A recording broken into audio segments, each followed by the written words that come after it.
Hello dear children, welcome back to the Acknowledge series by Amit Publishing House.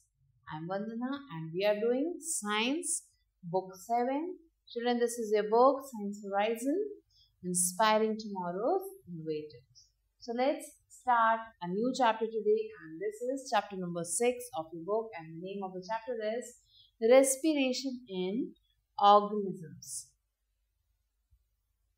In this chapter, we are going to learn about respiration in animals, in humans, and in plants. Slow walk is normal, but when we walk fast or start to jog or run, our breathing becomes fast.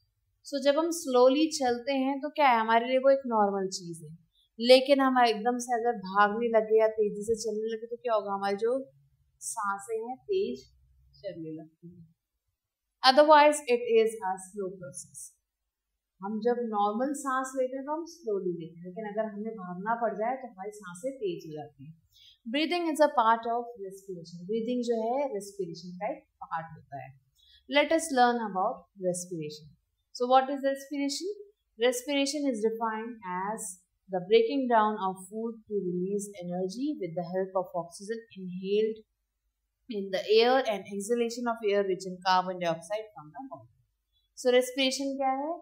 ये है breaking down of food. Food को parts में तोड़ना. कैसे? To release energy. ताकि food energy को release कर सके. किसकी मदद से? ऑक्सीजन की मदद से जो हम अपने अंदर लेते हैं, और जो कार्बन डाइऑक्साइड जो हम छोड़ते हैं वो, और इस पूरे के साथ क्या हो, एनर्जी तो हमारे बॉडी में आए बट कार्बन डाइऑक्साइड बाहर निकले.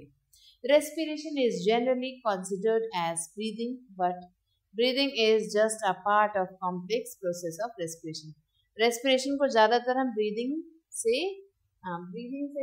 आप कह सकते हो कि कंसिडर करते हैं कि ब्रीदिंग को ही रेस्पिरेशन कहते हैं, लेकिन ब्रीदिंग तो सिर्फ एक पार्ट है रेस्पिरेशन का. During the process of respiration, organisms inhale air that is rich in oxygen. So जब ये respiration का process होता है तो जो भी organisms होते हैं, चाहे वो humans हो, चाहे animals हो, चाहे plants हो, सब जो है क्या करते हैं, कुछ air लेते हैं. वो rich in क्या होता है, ऑक्सीजन उसमें भरपूर होता है. This oxygen reaches blood and come in contact with body cells. ये ऑक्सीजन हमारे ब्लड में मिल जाता है और हमारे बॉडी सेल्स तक जाता है. Here the oxygen undergoes a chemical reaction, और ये ऑक्सीजन जाके वहाँ पे chemical reaction में convert होता है, which with the small particles of food stored in cells and release energy. तो हमारे cells में जो छोटे छोटे particles होते हैं food के, उसके साथ react करता है और energy release करता है. So here you have to write here energy. The reaction of food with oxygen is called oxidation of. So ये जो रिएक्शन होता है फूड का ऑक्सीजन के साथ, इसे ऑक्सीडेशन कहते हैं. When something reacts with oxygen, the reaction is called oxidation reaction. जब कोई चीज रिएक्ट करती है ऑक्सीजन के साथ तो उसे ऑक्सीडेशन रिएक्शन कहते हैं. Carbon dioxide and energy are released as a result of this process. So carbon dioxide निकलता है और एनर्जी निकलती है इस प्रोसेस के बाद. This carbon dioxide is exhaled out, और ये कार्बन डाइऑक्साइड हमारी बॉडी से निकलता है. एक्सेल करते हैं हम, सांस जब हम निकालते हैं तो कार्बन डाइऑक्साइड निकलते हैं. Energy produced during respiration is stored in the form of chemical substance called ATP. तो जो भी एनर्जी जो है निकलती है, रिलीज होती है इस रेस्पिरेशन के प्रोसेस में, उसे हम एटीपी कहते हैं, which is adenosine triphosphate inside the cell.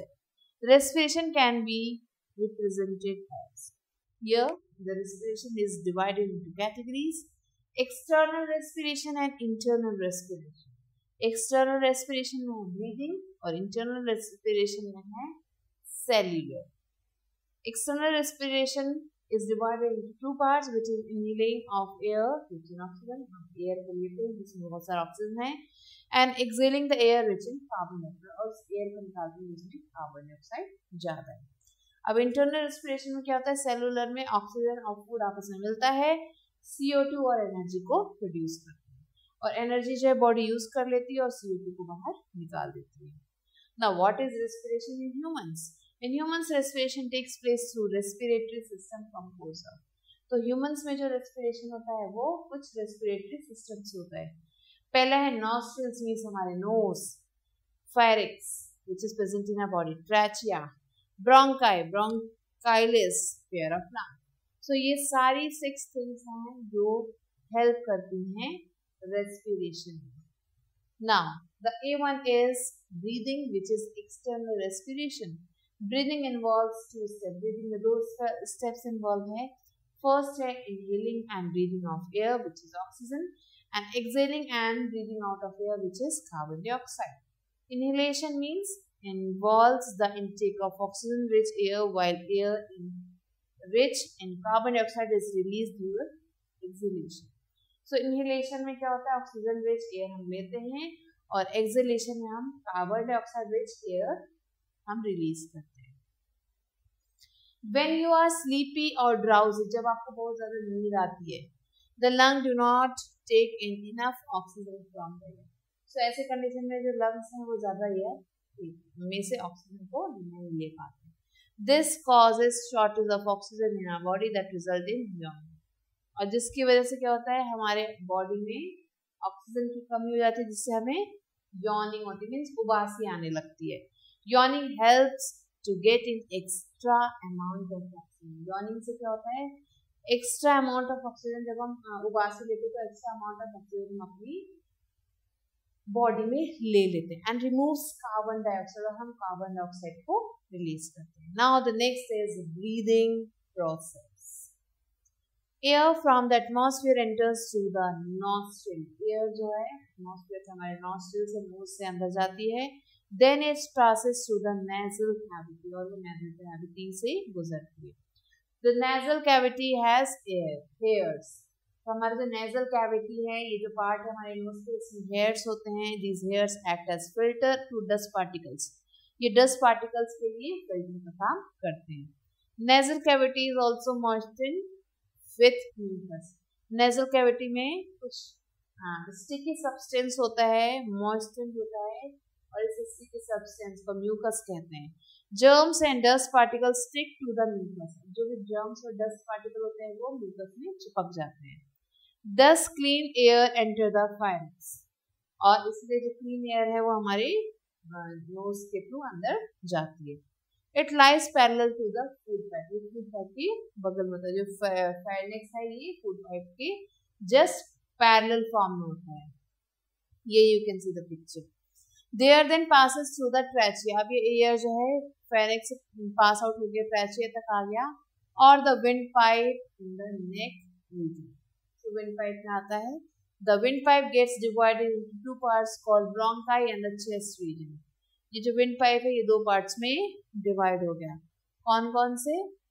Bronchi in the chest region. Bronchi है एक chest region में, ये you can see, and each bronchus singular enters the lung and air also enters into it.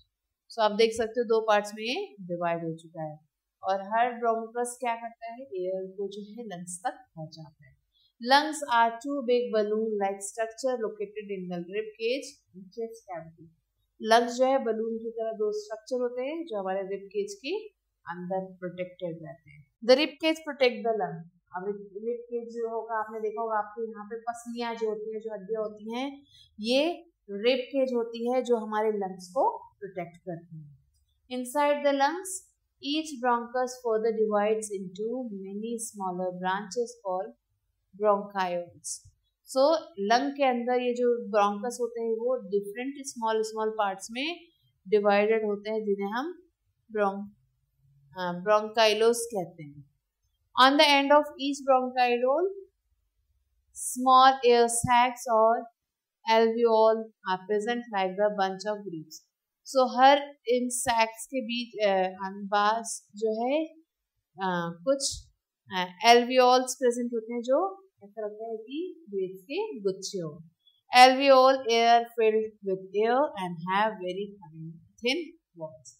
So ये जो alveoli होते हैं ये इसके अंदर, ये जो है बहुत ही कैसे होते हैं, इसके अंदर एयर फिल होता है और जो है इनके जो वॉल्स होते हैं बहुत ही थिन होते हैं, पतले होते हैं. These are surrounded with large number of blood capillaries. और इसके चारों तरफ बहुत सारे ब्लड कैपिलरीज होते हैं. Thus air finally reaches up the blood capillaries. Air पहले ब्लड कैपिलरीज में जाता है, where oxygen from it diffuses into blood. जहाँ से ये ऑक्सीजन ब्लड में जाके मिक्स हो जाता है. The right lung is slightly larger than the left lung because the left lung needs some space for the heart. So हमारे जो राइट साइड का जो लंग है वो लेफ्ट साइड के लंग से ज़्यादा बिग होता है, लार्ज होता है, क्योंकि जो लेफ्ट साइड का लंग है क्योंकि लेफ्ट साइड में हमारे क्या होता है, हार्ट होता है. तो हार्ट के लिए थोड़ी सी जगह लेफ्ट लंग बना के रखता है, जिसकी वजह से जो लेफ्ट लंग है वो स्मॉलर इन साइज होता है. Now, what is cellular respiration? In cellular respiration, oxygen from blood reaches up to cells in the body. Cellular respiration में जो ऑक्सीजन होता है ब्लड से वो हमारी different body cells होते हैं वहाँ तक पहुँचता है. This oxygen helps in the oxidization of glucose present in cells. So ये जो ऑक्सीजन होता है वो हेल्प करता है ऑक्सीडेशन में, जो कि क्या करता है, जो शुगर प्रेजेंट होता है सेल्स में. It produces carbon dioxide in water. और ये कार्बन डाइऑक्साइड और वाटर को प्रोड्यूस करता है. Energy is release in this process. और इस प्रोसेस में एनर्जी जो रिलीज होती है, the chemical reaction of this process is C6H12O6 plus C6O2. तो ये ऑक्सीजन के साथ जब रिएक्ट करता है तो क्या बनता है, 6CO2 means carbon dioxide, 6H2O means water and energy. तो ये तीन चीजें बनती हैं. In this process exchange of gases take place. और इस प्रोसेस में जो गैसेस का एक्सचेंज है वो चलता है. The carbon dioxide produce in this process is carried back to the lungs through blood. और जो भी कार्बन डाइऑक्साइड होता है प्रोड्यूस किया जाता है इस प्रोसेस में, वो लंग्स के द्वारा पूरे ब्लड में मिल जाता है. Lungs give it out during exhalation. और लंग्स क्या करते हैं, एक्सहेलेशन के प्रोसेस के दौरान इस कार्बन डाइऑक्साइड को बाहर निकाल देते हैं. ये you can see what is breathing and what is cellular respiration. It is a physical process and it is a chemical process. It takes place through lungs. It takes place inside the body cells. Inhalation and exhalation takes place. Breakdown of food takes place. No energy is released. Carbon dioxide, water and energy are released here. Now, what is the role of diaphragm in breathing? Diaphragm का क्या काम होता है breathing में? Apart from lungs and other respiratory organs, a special muscular system or structure called the diaphragm is also involved in the process of breathing. So diaphragm भी जो है इस breathing process में जो है उतना ही equally important है. As we breathe in air, our chest cavity expands. तो जैसे हम breathing करते हैं, हमारा chest जो है expand करता है. And to expel out air, it contracts. और जैसे एयर को हम एक्सपेल करते हैं, मीन्स छोड़ते हैं, तो हमारा जो लंग्स है वो कॉन्ट्रैक्ट कर जाता है. This expansion and contraction of the chest cavity is controlled by a large muscular sheet called diaphragm. और ये जो एक्सपेंशन या फिर कॉन्ट्रैक्शन है लंग्स का, वो किसकी वजह से होता है, वो डायफ्राम की ही वजह से होता है. ये you can see the picture of diaphragm is given here. So lungs के नीचे ये डायफ्राम होता है जो हेल्प करता है इस प्रोसेस में.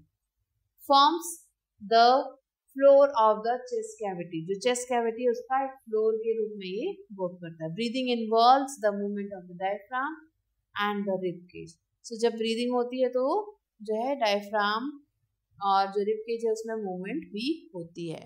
When we inhale, the diaphragm goes down and the volume of chest cavity increases. तो जब हम क्या करते हैं, इनहेल करते हैं, सांस ले रहे हैं. अब यहाँ पे आप देख सकते हो कि he is taking oxygen. तो जब हम इनहेल करते हैं तो क्या होता है, डायफ्राम गोज डाउन, डायफ्राम नीचे की तरफ जा चुका है. And the volume of chest cavity increase. और जो चेस्ट कैविटी है वो वॉल्यूम जो है इंक्रीज हो जाती है. This reduces the pressure of air inside the chest cavity. उससे क्या होता है, चेस्ट कैविटी के अंदर जो भी प्रेशर है, एयर प्रेशर है, वो रिड्यूस होने लगती है. So air from outside enter our lungs. तो क्या होता है, स्पेस खाली हो जाती है, इससे एयर जो बाहर की एयर है वो हमारे लंग्स के अंदर आ जाती है। At the time of exhalation, अब जब ये एयर हम बाहर निकाल रहे हैं, द डायफ्राम मूव्स अप, अब आप देख सकते हो डायफ्राम ऊपर जा चुका है, स्पेस यहाँ पे कहाँ था और यहाँ पे चेंज हो गई, moves up and pressure is exerted on the lungs, और ऐसे केस में जो लंग्स हैं उसके ऊपर प्रेशर आ जाता है। अब जैसे हमने एयर इनटेक किया तो क्या हमारे लंग्स जो है आप देख सकते हो द एरो चेंजेस लेंथ जो है इन्हें वो बड़े हो गए हैं साइज में, और जैसे ही हमने जो है एयर को रिलीज किया लंग्स अपने ओरिजिनल पोजीशन पे आ चुके हैं। This pushes the air out. Now let's learn about the respiration in animals. Animals में respiration कैसे होता है? Different animals have different respiratory organs. The mechanism of the respiration may be simple in some organisms and complex in others. So कुछ animals है जिसमें ये जैसे process है वो simple हो सकता है और कुछ में बहुत ज़्यादा difficult means complex भी हो सकता है. Now the first one is cell surface. Unicellular organisms such as amoeba and paramecium respire through their body surface. So amoeba और जो paramecium है वो अपने body से ही क्या करते हैं respiration को conduct करते हैं. Oxygen and carbon dioxide move in and out of the cell body simply by diffusion through the cell surface. So cell के surface से ही oxygen का intake और exhalation चलता है. Some of the multicellular organisms like the earthworm and the leech also respire through their skin. So कुछ multicellular organisms जो हैं वो भी अपने skin से ही respiration लेते हैं, oxygen skin से ही लेते हैं और carbon dioxide भी skin से ही release करते हैं. Now, air holes. Some insects like cockroaches and grasshopper have air holes or spiracles present in their body. So in animals के body में spiracles होते हैं, air holes होते हैं, and air enters and leaves the body through these spiracles. और इनकी मदद से air जो है इनकी body में जाता है और निकलता है. It is transported to each part of the body through a network of respiratory tubes called the trachea. और इनकी body में जो trachea है उससे ही इनकी सारी body part में ये oxygen पहुँचता है. These trachea are further divided into fine branches called tracheoles. अब ये trachea भी different parts में divided है जिसे हम tracheoles कहते हैं. This is called the tracheal system. Oxygen is diffused into body cells through tracheoles. So oxygen जो है different body cells में जाता है इन tracheoles की मदद से, and carbon dioxide is collected from the same. Carbon dioxide भी वैसे ही return होता है. Now, the next is gills. Gills are specialized structure, hair comb-like structure for respiration in fish. Gills जो है fish में use होते हैं for respiration. They are made up of numerous thin filaments and are rich in blood capillaries. ये बहुत सारे जो filament होते हैं उनसे बनते हैं और इसके अंदर बहुत सारे blood capillaries भी होते हैं. When water flows over the gills, oxygen dissolves in it. So जब जो है इन gills के ऊपर जो है पानी जो है जाता है तो क्या होता है ये जो गिल्स है ये ऑक्सीजन को उसमें से ले लेती हैं and diffuse to the blood of these capillaries, और पूरे जो बॉडी में जो ब्लड है उस कैपिलरीज के द्वारा पूरी ब्लड में मींस पूरी बॉडी में फैला देती है. In the same way carbon dioxide is diffuse out in the water through gills, और ऐसे ही जो गिल्स हैं वो हेल्प करती है उसमें से कार्बन डाइऑक्साइड वाटर में वापस आके मिक्स हो जाता है. Next is lungs. Mammals and birds have lungs for breathing. Amphibians such as frogs and toads have dual mode of breathing. So जो भी mammals हैं या फिर birds हैं उनके अंदर क्या होता है lungs होते हैं जिससे वो सांस लेती हैं.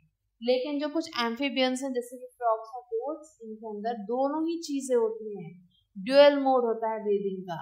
अब a frog breathes through its skin. वो अपने skin से breathe करता है when underwater, जब वो पानी के अंदर होता है, and through lungs when on land, और जब वो लैंड पे होता है तो वो अपने lungs से breathe करता है. तो दोनों चीजें उसके अंदर होती हैं. Earthworms also breathe through their skin. Earthworms जो होते हैं वो भी अपने skin से breathe करते हैं. For the exchange of gases like carbon dioxide and oxygen, the skin must be moist.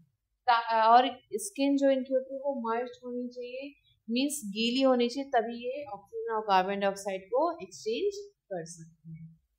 Now respiration through lungs in birds. Here you can see the picture कि कैसे बर्ड्स के अंदर रेस्पिरेशन होता है. Now respiration in plants. Like humans and animals, plants also carry out process of respiration. So जैसे humans और animals respiration के through जो है they live, ऐसे plants भी करते हैं. Plants also inhale oxygen rich air and release rich in air rich in carbon dioxide during respiration. So plants भी जो है respiration के वक्त जो है oxygen rich air को क्या करते हैं, इनहेल करते हैं और कार्बन डाइऑक्साइड रिच एयर को एक्सहेल करते हैं. Plants respire through small pores called stomata. Plants respire through the small pores called stomata. Plant जो ये रेस्पिरेशन का प्रोसेस करते हैं वो स्टोमेटा से करते हैं. Stomata are present on the surface of leaves. Stomata जो है लीफ के सरफेस पे होता है. Stomata allows gases exchange through them. Stomata क्या करता है, गैसेस एक्सचेंज को अलाउ करता है अपने अंदर से. The opening and closing of stomata is regulated by the pair of guard cells together called stomatal apparatus. So stomata के पास जो है दो guard cells होते हैं जो उसको protect करते हैं, and इनका नाम है stomatal apparatus. Carbon dioxide released by plants during respiration does not add to the carbon content of the atmosphere. So carbon dioxide जो plants release करते हैं वो कार्बन कंटेंट को इफेक्ट नहीं करता एटमॉस्फेयर में. As all the carbon dioxide they release during the respiration is consumed in photosynthesis. क्योंकि वो जो भी कार्बन डाइऑक्साइड रिलीज करते हैं वो सारा कुछ फोटोसिंथेसिस में जो है क्या होता है, कंज्यूम हो जाता है. Plants are environment friendly. Plant जो है एनवायरमेंट फ्रेंडली है. Guard cells take water from the adjacent cell during day time and become tight. जो गार्ड सेल्स होते हैं वो जो उसके पास जो एडजेसेंट सेल्स होते हैं डे टाइम में वो क्या करते हैं, दे टेक वाटर ले लेते हैं उसमें से और वो टर्जिड बन जाते हैं, मीन्स टाइट बन जाते हैं. This results in the opening of stomata. इससे क्या होता है, स्टोमेटा ओपन हो जाता है. At night the guard cell lose water and become flaccid. और रात में ये जो गार्ड सेल्स है वो वाटर को लूज कर देते हैं और ये फ्लैसाइड हो जाते हैं. The stomata gets close. और इससे क्या होता है, स्टोमेटा क्लोज हो जाता है. Thus they regulate the amount of gases entering and leaving the tubes. ये जो भी गैसेस होती हैं उसे एंटर करने से रोक देती हैं. Plants have a very low rate of exchange of gases as compared to animals. So plants का जो rate of exchange of gases का वो animals के मुकाबले बहुत ही कम होता है. Plant cells also undergo cellular respiration, but the energy produced in it is very low in comparison to energy produced in animals. So plants भी जो है इस respiration के through जाते हैं, लेकिन उनके जो एनर्जी प्रोड्यूस होती है वो कम होती है अगर हम एनिमल से उसे कंपेयर करें.